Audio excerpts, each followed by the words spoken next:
Magandang araw mga kaibigan. Bigyan natin ng reaction opinion itong post ang balita ngayon. DILG, naghahanda na rin umano ng 10,000 man task force.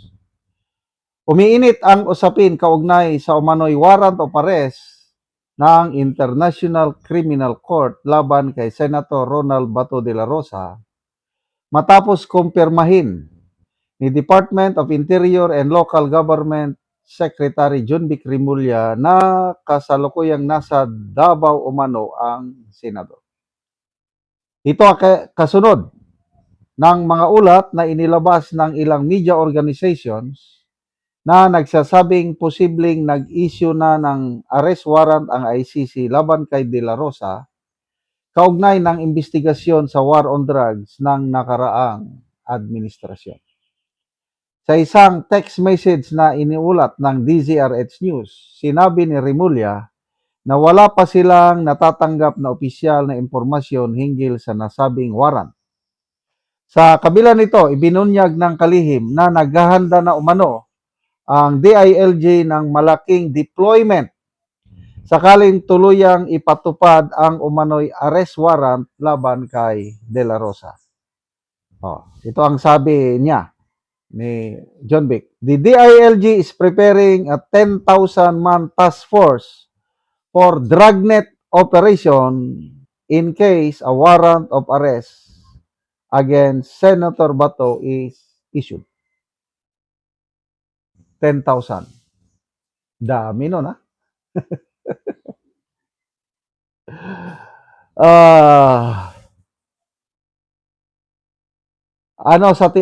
Ako, meron na ba talagang warrant of arrest?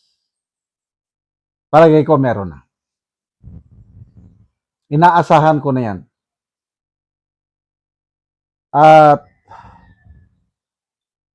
isa na ito siguro sa magiging pinakamalaking manhunt sa history ng bansa.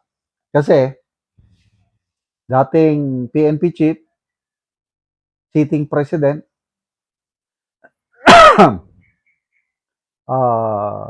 nagtatago at huhuliin ngayon ng autoridad. So mas malaki pa ito kumpara sa operasyon ng gobyerno laban kay DG Bantag. Mas malaki pa ito laban sa paghuli kay Atong Ang. Magiging exciting ito na dragnet operation tawag, 10,000. Yes, they can do it. Kasi nga ang kapulisan natin I think hundreds. No. Ang kapulisan is 230,000. Buong Pilipinas. Pwede nilang immobilize lahat yun eh. Kaya nga maliit yung 10,000. So ang tanong, ito na, malaking challenge kay Secretary John Vic Rimulya ang paghuli kay Senator Bato. Sana galingan nyo, Mr. Secretary.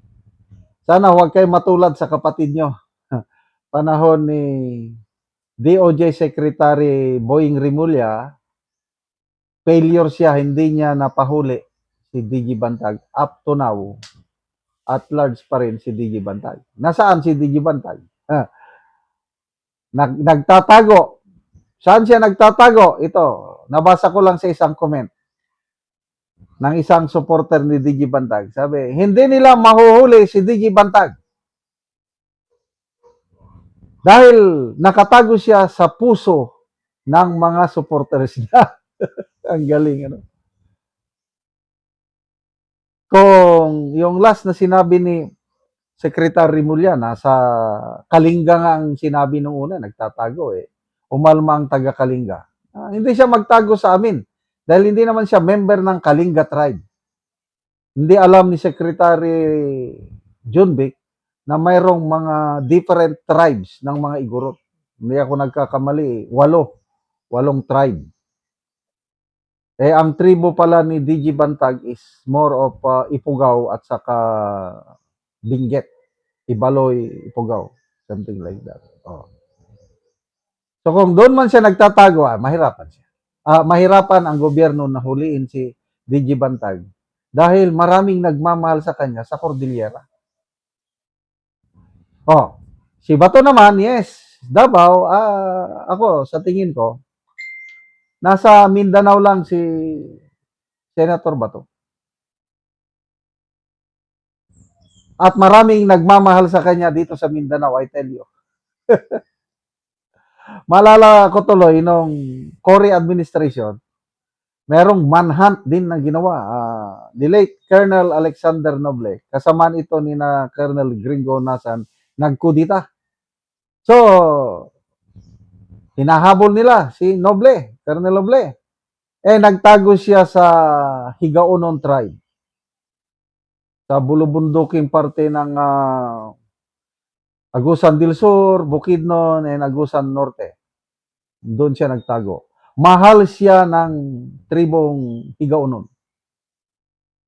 Nagpadala ang gobyerno ng Marines pa yan Marines at saka Army battalions. Hinalughog ang bundok dyan sa nahuli, wala. Kawawa ang ang nakakatawa ganito, Army, Marines, sabay, humahalughog sa bundok. Ang mga tinatamaan ng mga tribo loyal kay Noble, kasi armado mga kapgo. Mga Marines natatamaan. Ang Army hindi. Kasi ang utos pala, huwag niyong galawin ang Army. Marines lang. Kasi si Noble, Army Battalion Commander sa lugar dati. So nagtatakang mga Marines, bakit kami lang ang may tama? Ang mga Army hindi ginagalaw. Wala, hindi nila nahuli si late Colonel Noble. Hanggang si Noble na lang ang mismong nagpakita. Ito, nandito ako, huliin niyo ako. Yun. The rest is history. Kaya ito, I tell you, it's a big challenge. Kay Secretary Mulya, 10,000, kulang po yan.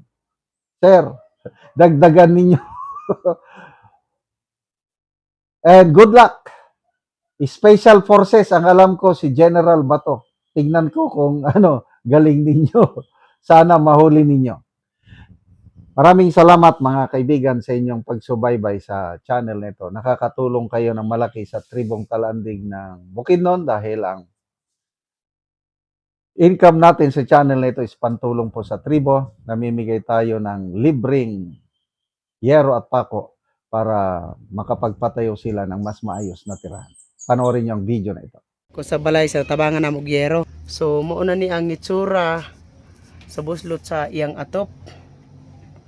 So gipang butangan lang gani ni og susglo.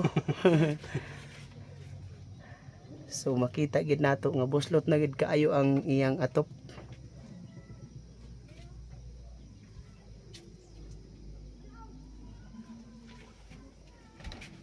So kuan na gyud nangaputol na gani ang uban.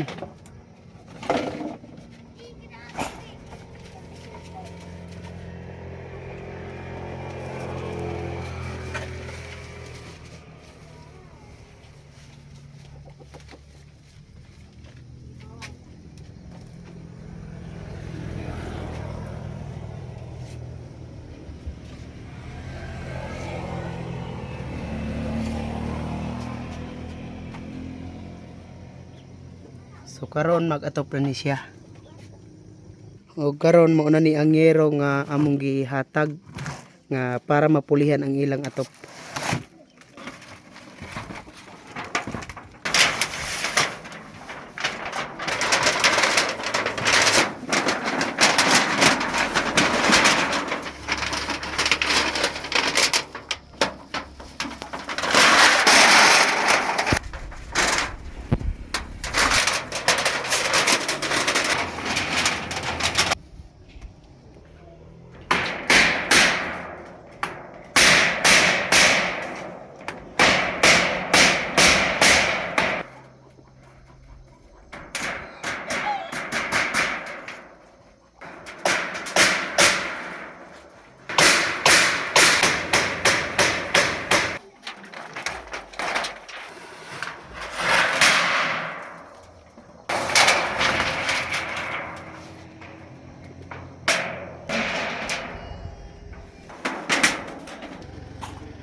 ug karon humanagid sa pag-atop ang ginatabang nga yero. Kayo sa Ginoo nga nagtabang sa kasi Philippine nga na pulian na gid akong atop Nga pila na to ka tuig?